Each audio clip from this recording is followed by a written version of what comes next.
Good morning বন্ধুরা, তোমরা কেমন আছো? আশা করি তোমরা সবাই ভালো আছো। যে যেখান থেকে আমার ভিডিওটা দেখছো তাদেরকে জানাই অনেক অনেক ভালোবাসা, বড়দের আশীর্বাদ আর ছোটোদের ভালোবাসা নিয়ে একটা সুন্দর সকাল থেকে একটা মিষ্টি ব্লগ স্টার্ট করলাম। আশা করি তোমাদের ভালো লাগবে।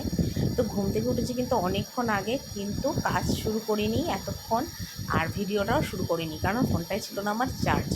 তো ঘুম থেকে উঠে টুকিটাকি ছিল, পাম্পে জল টল ভরা, এইসব করতে করতে আধ ঘন্টা কেটে গেল। তারপর গিয়ে আমি ভিডিও স্টার্ট করলাম, আর ফোনটাও আধ ঘন্টা চার্জ দিয়ে নিয়েছিলাম। তো বাসি ঘুম থেকে উঠলাম, বিছানাটা একটু টান টান করলাম, তারপর দেখো ছাদে এলাম, ছাদের গেটটা খুললাম, কারণ অনেক জামা কাপড় আছে, কাচতে হবে আজকে, কারণ কালকে আমি কোনো জামা কাপড় কাচিনি। তো সেই জন্য ভাবলাম চলো আজকে ছাদে গেটটা খুলে, আর আমি ছাদে না একদম জামা কাপড় এখন কাচতে পারছি না, এত গরম এত গরম। তো যাই হোক, বাথরুমেই সমস্ত জামা কাপড়গুলো কেচেছিলাম, আর কেচে ছাদে কিছু জামা কাপড় মেললাম। তো গামছা বলে নাকি রোদে মেলতে নেই, অনেক কিছু নিয়ম তো আছে না আমাদের মতো বাঙালিদের ঘরে। তো যাই হোক, তো ওই গামছাটা বারান্দায় মেলে দিলাম, কারণ বলে নাকি গামছা নাকি রোদে মেলতে নেই, শুকিয়ে যায় শরীর, সেই জন্যে। ওটা ছেলের গামছা ছিল, আর বাকিগুলো নাইটি ঠাইটিগুলো সব ছাদে মেললাম। যদিও ছাদে দাঁড়াতে ইচ্ছা করছে না, রোদের দিকে তাকালেই যেন মনে হচ্ছে শরীরটা খারাপ লাগছে, এরকম মনে হচ্ছে, কিন্তু তবু ছাদেই মেলে দিলাম জামা কাপড়গুলো। শুকিয়ে যাবে একবেলার মধ্যে। আর বারান্দায় মেললে কী হয়, সেই জামা কাপড়গুলো কিন্তু কিচ্ছুই শুকোয় না, তো সেই জন্যে আমাকে ছাদেই মেলতে হলো। তো যাই হোক, তোমাদের দাদাভাই বাজারে চলে গেছে, কি এনেছে না এনেছে সেটা তোমাদের পরে দেখাবো। অনেক কিছুই বাজারহাট করে নিয়ে এসছে আজকে, বলছিল, ডাকছিল আমাকে, তো আমি বলছিলাম আমার এখন কাজ আছে, আমি এগুলো সারি, তারপর গিয়ে তোমাদের সাথে বাকি কাজগুলো আর কি করব। তো যাই হোক, সেগুলো আর কি করলাম। তারপরে এখানে দেখো জামা কাপড় মেলছে ছাদে, দেখেছো কি রোদ, কি রোদ, বাপরে বাপ, টিসকানো যায় না রোদে। কিন্তু কি করব বলো, কাজ তো এই গরমের মধ্যে করতেই হবে, কিছু করার নেই। গরম পড়লে তো আর কোনো কাজ থেমে থাকবে না বলো, সমস্ত কিছুই করতে হবে। তো যাই হোক, সারাদিনেই একবারই আমি ছাদে আসি, আর যদি ভিডিও করি, রিল করি, তখন কিন্তু ছাদে আমাকে আসতে হয়, কারণ ছাদে না ভিডিওটা খুব সুন্দর হয়, লোকেশনটা বেশ সুন্দর, গাছগাছালি, বাড়ি ঘর ভালো হয়, সেই জন্যই কিন্তু ছাদে এসে আমি ভিডিও করি। তাও জানো কটায় আসি ছাদে? 5টার সময় আসি, আর 6টা অবধি ভিডিও করি, 1 ঘন্টা। তার মধ্যে গরমে ঘেমে আমার একাকার অবস্থা হয়ে যায়, আর কি বলবো তোমাদের, এতটাই গরম এখন পড়েছে। তো যাই হোক, তারপরে দেখো, আর এই নাইটিটা আমি এখন বারান্দায় মেলছি, কারণ নাইটিটা না বেশি দিন আমি পরিনি, আর ছাদের রোদে যদি মেলি না, এই কালারটা একদম নষ্ট হয়ে যাবে নাইটি। তো সেই জন্যে ছাদে মেললাম না, বারান্দায় মেললাম। তারপর দেখো, রাত্রিবেলার এঁঠো কাটা বাসন সিঁড়িতে থাকে দোতলায়, সেগুলো সব নামালাম দেখো। আর নামিয়ে এখানে দেখো এখন বাসন মাজতে বসি, বেশি কটা ছিল না, কারণ কালকে রাত্রিবেলাতে আমি সব বাসন মেজে রেখেছিলাম। তো সেই জন্য এখন সকালবেলার টাইমে অল্প কটাই বাসন হয়েছে, তো সেগুলোই এখন আমি আপাতত মেজে নিচ্ছি আর কি। অল্প কটা বাসন থাকলে না সকালে এতটা চাপ থাকে না, আর রাত্রি যদি বাসন না মাজি, তাহলে রাশিকৃত বাসন, বাসন মাজতে মাজতে আমার মাথা খারাপ হয়ে যায়। আর কাজ করে না, গরমে ঘেমে আমার একাকার অবস্থা হয়, এত কি বলবো তোমাদের আর। তো যাই হোক, রাতে বাসন মেজে রাখলে আমার অনেকটাই সুবিধা হয়। তো এখন দেখো, এখন আপাতত এখানে সমস্ত বাসনগুলো মেজে নিচ্ছি, আর নিয়ে তারপরে কিন্তু আমি স্নানে চলে যাবো, ঘর মুছবো, আমার ঘর মোছাটা বাকি রয়েছে, কারণ পরপর স্টেপ বাই স্টেপ কাজগুলো করলে না সুবিধা হয়, অনেকটা সুবিধা হয়। তো সেই জন্যে একদম গুছিয়ে গুছিয়ে আর কি কাজ করার সবসময় চেষ্টা করছি, যে একদম গুছিয়ে কাজগুলো করব। তো এখানে দেখো, একদম সুন্দরভাবে বাসনগুলো মাজছি, তারপরে যাব ঘর মুছতে, তারপর করবো স্নান।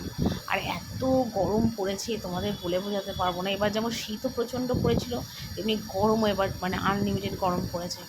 তো যাই হোক, সব কিছুই করতে হবে, বলে তো লাভ নেই। আর আমি আমার দুঃখ কষ্টের কথা একমাত্র আমার ভগবানকে ছাড়া, আমার মা মনসাকে ছাড়া আমি কাউকে বলি না, কারণ আমার দুঃখ মতো বোঝার মতন কেউ নেই এই দুনিয়ায়।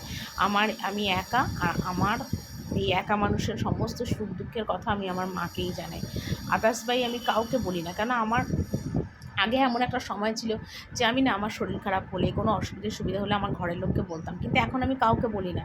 আমার যদি কোনো কারণে কোনো শরীরও খারাপ লাগে, বা আমার ক্লান্ত লাগে, বা টায়ার্ড লাগে, যেটাই হোক না কেন, আমি বলি না আমার শরীর খারাপ, আমি শুয়ে থাকি। তারপর যদি কেউ এসে ঘরে জিজ্ঞাসা করে, তখন আমি তার উত্তরটা দিই, নয়তো কিন্তু আমি নিজেরটা নিজেই এখন বলি না, কারণ আমার শরীর খারাপটা না কেউ ঠিকভাবে শোনে না। শরীর খারাপের কথা শুনলে তো তাহলে আমাকে কাজ করতে হবে তাদের, না? তো সেই জন্য তারা সেটাও মন দিয়ে শোনে, তাই আর বলি বলি না। মানে যেখানে আমার কোনো গুরুত্ব নেই, ভ্যালু নেই, সেখানে আমি আমার নিজের কথা কি করে বলবো বলো? সেখানে তো নিজের কথা বলা যায় না। তোমরা হয়তো ভাববে যে আমি কেন হ্যাঁ, সহ্য করতে হবে, কারণ আমি একজন ঘরের বউ। তার থেকেও বড় কথা হলো আমি একজন মা। আর মাদের না অনেক কিছু ধৈর্য সহ্য করে কিন্তু চলতে হয়। সন্তানের জন্য জীবনে অনেক কিছু ত্যাগ করতে হয়। আর যেটা আমি করেছি, এবং হয়তো তোমরা সেটা বুঝতে পারবে না। মানে একমাত্র আমি বললাম না, আমার মা, মানে ভগবান ছাড়া কেউ জানে না যে আমার জীবনে কত বড় আত্মত্যাগ আছে। তো যাই হোক, আর তারপরে দেখো মানে এখানে চলে এলাম। আর আমি না স্নান করবো ভেবেছিলাম, স্নান কিন্তু আমি আজকে করিনি, কারণ না বেলার দিকে না প্রচণ্ড গরম লাগে, আর তখন স্নান করার পরে না আমার খুব কষ্ট হয়। তো সেই জন্য আমি স্নান করিনি, চলে এলাম। আর এখানে এসে দেখলাম অনেক কিছুই বাজার হাট এনেছে, কাঁচা লঙ্কা, কুমড়ো, বেগুন, শসা, তারপরে লেবু, আলু, টমেটো, অনেক কিছুই বাজার টুকটুক করে এনেছে। তোমাদের দাদাভাইকে কদিন ধরেই বলেছি একটু লেবু টেবুগুলো আনবে, কারণ এই গরমে একটুখানি পান্তা ভাত, লেবু এইসব না খেতে খুব ভালো লাগে। তারপর দেখো এখানে নুন এনেছি, সাদা তেল, জিরে গুঁড়ো, কাশ্মীরি লঙ্কার গুঁড়ো, হলুদ গুঁড়ো, মানে হলুদ গুঁড়োই ওটা, কাশ্মীরি লঙ্কা ভুল বললাম, ভিমবার, যেগুলো আমার মানে রোজকার জিনিস লাগে আর কি, সেগুলো নিয়ে এসছে। আর এখানে টুকিটাকি, আর এখন না গরম এতটাই পড়েছে যে কিছু আর খেতে ভালো লাগে না। আর সাথে ছিল দেখো আটা, ময়দা, চাল, এগুলোও ছিল। তো এগুলো সমস্ত নিয়ে আসার পরে আমি একটু টেবিলটা একটু মুছে নিলাম, কারণ ভাতটা বসিয়ে দিয়েছি।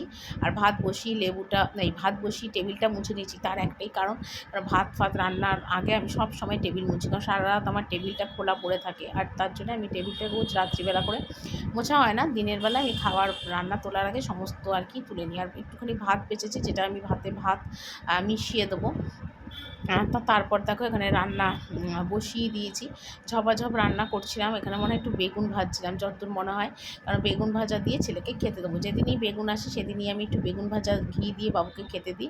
আর যদি মাছ ভাজা থাকে তাহলে তো আর কোনো কথাই না। আর এখানে দেখো কাতলা মাছ নিয়ে এসেছি, যেটা আমার কিন্তু ধোয়া হয়ে গেছে। আর নিয়ে এসেছি মাছের তেল, যেটা এখানে মাছের তেলটা আমি একটু ভাজবো আর কি। আর তোমাদের দাদাভাই যদি খেয়ে যায় দোকানে তো ভালো কথা, তো সেই জন্য নিয়ে এসছে। আর এখানে দেখো ভাতটা এখনও উবুর দিইনি, ভাতটা বসিয়ে দিয়েছি। ভাত বসিয়ে দিয়ে আমি কিন্তু টুকিটাকি অনেকগুলো কাজই সেরে নিলাম, তাহলে আমার অনেকটাই সুবিধা হয় আর কি। তো আজকে খুব তাড়াতাড়ি আমার রান্না বান্না কমপ্লিট হয়ে গেছে, দেখো 2টো বাজে। আর এখানে আমি কি রান্না করেছি দেখো, এখানে করেছি প্লেন ভাত, এখানে করেছি মাছের তেল ভাজা, তিতো বটি, উচ্ছে, মিষ্টি আলু, কুমড়ো আলু দিয়ে, এখানে বেগুন ভাজা, এখানে করেছি আজকে ফ্রাইড রাইস, এই যে একদম ঝরঝরে গাজর ক্যাপসিকাম দিয়ে ফ্রাইড রাইস, এখানে করেছি দেখো মাছের কালিয়া, ঠিক আছে, এটা কিন্তু নিরামিষভাবেই করেছি, মাছের কালিয়া আলু দিয়ে, ধনে পাতা দিয়ে। আর এখানে আছে আমার শাশুড়ি পেঁপে আলুর তরকারি, ঠিক আছে। আর এখানে দেখো আমের চাটনিটা বসিয়েছি, আমের চাটনিটা হলে আমার একদম রান্না কমপ্লিট, ঠিক আছে। এই যে আমের চাটনি হচ্ছে। তো আজকে একটু তাড়াতাড়ি রান্না শেষ হয়ে গেছে, তাই এখানে বাসনগুলো মাজতে এসেছি। আর ঠাকুর ঘরের বাসন অনেক দিন ধরে জমছে, তো সেগুলোই মাজতে এসেছি। আর বাবু চলে এসছে ঠাকুমার সাথে ঠাকুর ঘরে, তো আমিও ভাবলাম চলো বাসনগুলো মাঝে, অনেক দিনের বাসন ছিল। আর ঘড়িতে মোটামুটি এখন ওই 2:15-20 মতন বাজে। তো তোমরা দেখতেই পেলে সকাল থেকে আমি মানে এদিক ওদিকের অনেক কাজ করছিলাম।